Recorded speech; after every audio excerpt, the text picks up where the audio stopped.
This is Telegram Views here, and welcome back to another read-through on the Teenage Mutant Ninja Turtles IDW tmnt, the road to issue 100. So, yeah, I'm going to put this one in the tmnt IDW ongoing series 1, so don't really complain about it. This one's just more of, you can skip over this one, but it's more of one just to look back on the history and what we've had so far in this 8-year run. And looking back on it now, we've actually got a lot more than I actually was thinking that IDW was giving us. So let's go back through memory lane in today's one. Let's go. All stories have a beginning. Some beginnings are more auspicious than others. This story begins in feudal Japan with a fight between brothers. It begins when Matsuyoshi, a member of a Foot Clan, refuses to raise his blade and for his Dunin or Rokusaki. It ends with a payment, vengeance, rough out, swift and sure. I enjoy beginnings. I have seen far too many endings in my time. It is why I find this story so interesting, for it has many beginnings, a thread-like traipse astray, and that will eventually converge in a tangle, and what is beyond, not even my immortal eyes can yet see. If I were my siblings, I would tug on those threads, but I am only Akka, and I have only great love for my playing games with mortals. I enjoy their triumphs. They are fragile creatures. I enjoy their success. Another beginning. This one in a dirty alley in New York City. 4 turtles, changed forever by an alien news. Not of this world, but well known to me, thanks to my sister Kitsune, machines. A reunion, Matsuyoshi united again with his 4 sons, through in the most unusual and unlikely of ways. And what is the saying? The more things change, well, new bodies, new names, but the same essence, and that is the most important thing, is it not? Leonardo, Raphael, Donatello, Michelangelo. That ooze, so converted by mortals for its magic abilities, and had its home in a distant world. For this, we must observe a necessary end, the end of the Utrons. The dying grass, a select few brought to our world from Dimension X, placed into cryopods of a substance in order to survive our toxic atmosphere, left to sleep, perhaps to dream. They had killed Utronium, their home, murdered it, plundered it, expanded all its resources, expanding an empire that would crack under his own weight. General Krang sought to save his people. He planted a flag on Brenner Island and begun to build a technodrome, a device with the ability to terraform the Earth to make it habitable for his kin. A new Utronium. I often wonder how my siblings and I would have reacted to his victory. Instead, we saw only his demise, and saw like a Jonah for his crimes. Baxter Stockman was hired to work on the technodrome, a scientist genius and a ruthless businessman.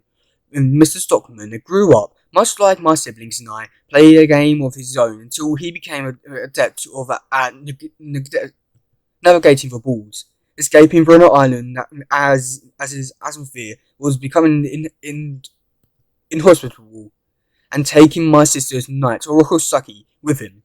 Stockman finds himself struggling to stay afloat. He works against the turtles. He works for them. He even goes so far as to avert a natural crisis, sending the invading Triceratons to Bruno Island, where they could begin a new life. I admire April O'Neil. She has good intentions. She plays her game like I do, for the benefit of many and not a few. Though it may not look it now, with Stockman on the neurotic rise. I pause on another thread. This one belonging to one of Stockman's earliest allies and oldest enemies, Old Tom, left to fend for himself on the streets, stumbling upon a scene of rebirth, and is reborn himself. Experimented on by Baxter and used as a soldier in the man's personal war, Old Tom eventually finds a new purpose with a gang known as the Mutanimals. Others like him, who refuse to let who they are define what they can be.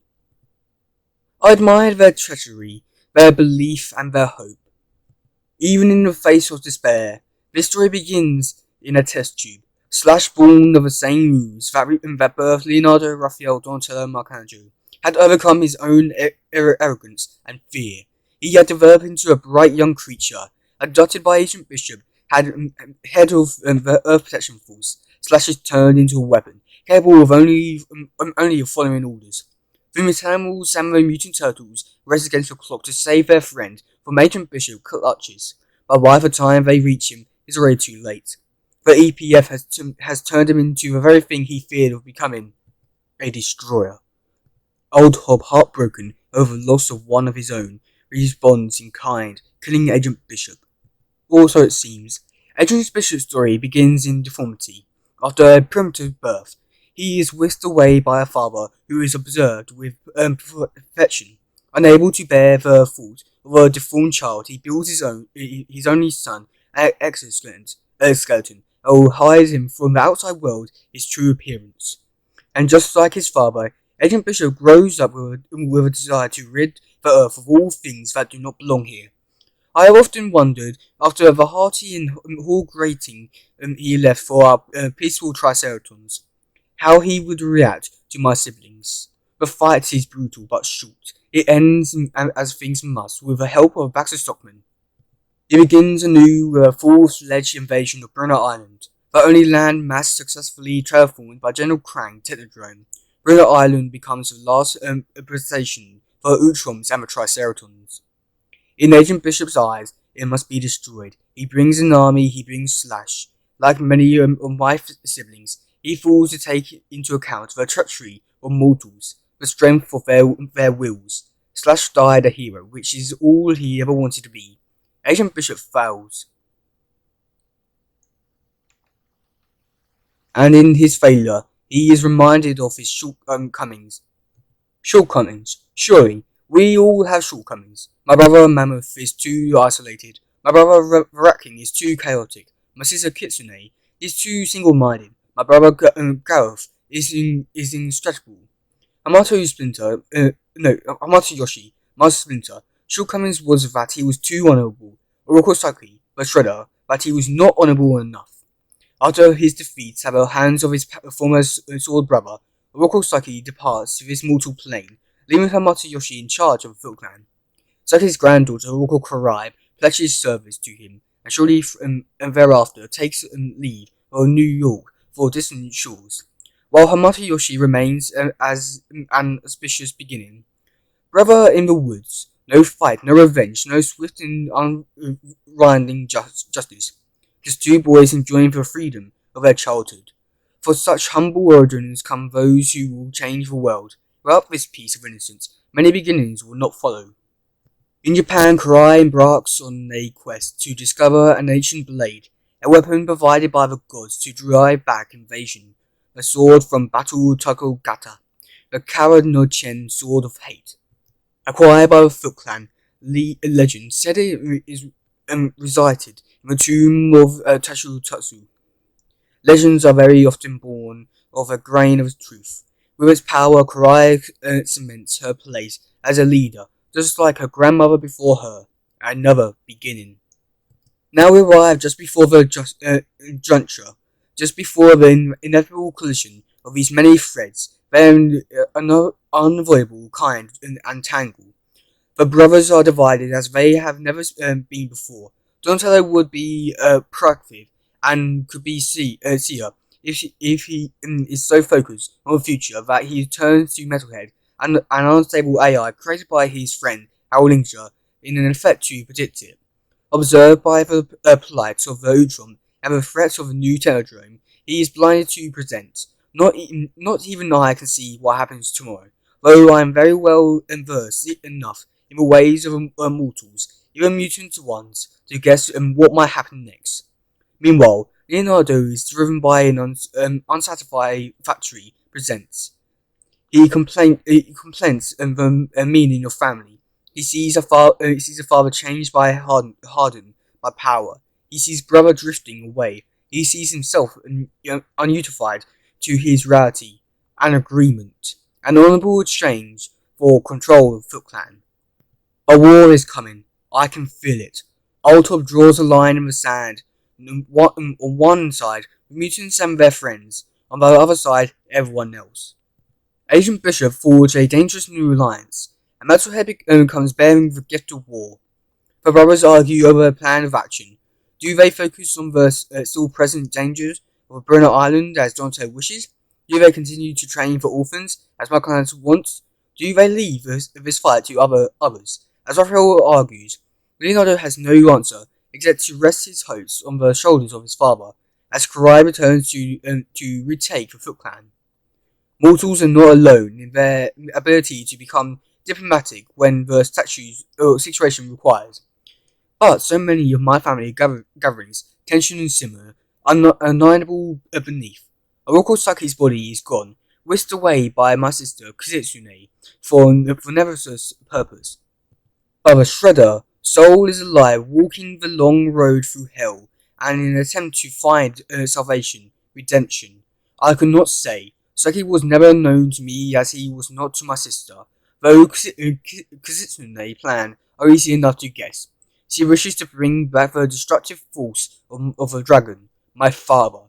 She wishes to win our little game, but there is more at stake than she realizes, and I believe she has long since fell prey to that which makes the mortals so fragile yet so treacherous. Simple emotions attachment. This is why I'm so in love with them. In the world above, Karai is forced to pay her respects at a memorial rather than a grave. Attachment drives her to mourn a cruel man. Attachment, love, the single greatest motivations in human history. It has started battles far older than this one. Events begin to spiral out of control, wildly too fast for me to keep track, and with no end in sight. The potential for a peaceful exchange destroyer. I don't know what that word means. The warning fractions, like a children playing games, prepare for battle. Karai seeks to cement her hold on the city by consolidating its disparate parts.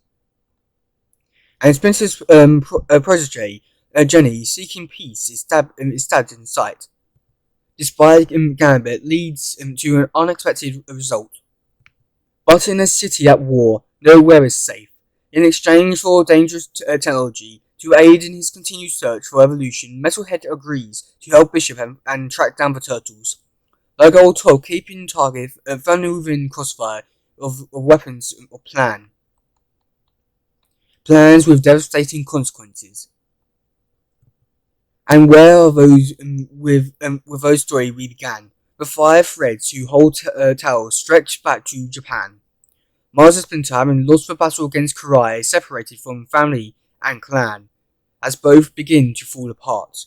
The brothers come to blows. Raphael cannot condone leaving Splitter behind, just like he cannot condone surrender. And Leonardo, shouldering the weight of leadership, knows there are more pieces to consider than those dedicated by attachment. Sometimes practically wins the day. The divided grows. The city descends to chaos. I wish I could say how this conflict would finish. There might come a point where even I will have to join the fight. Until then, I will watch and I will hope, at the very most, for an auspicious beginning, and the very last for the auspicious end. So wow, that was actually a really good one. I mean, no, that's not really anything news, as to say. So this cover, as you've seen right now, this one's for the Free Comic Book Day 2019. So if you didn't really understand this comic, it's actually very more simple than it actually is. It's just basically going over what has happened in the last 8 years and explaining it in a different way. Basically saying that all these characters have all beginnings and now it's finally going to come to an end with certain story arcs. And yeah, that's pretty much the basic outline of it. It's just going over the past 8 years. And yeah, I'll say I'm pretty happy with all that's happened come out so far. Even though after issue 50, I would say that it slightly went downhill a little bit, but nonetheless, I do really enjoy this series. Recommend picking it up. So yeah, so issue 100 on my channel will be coming out in a few days.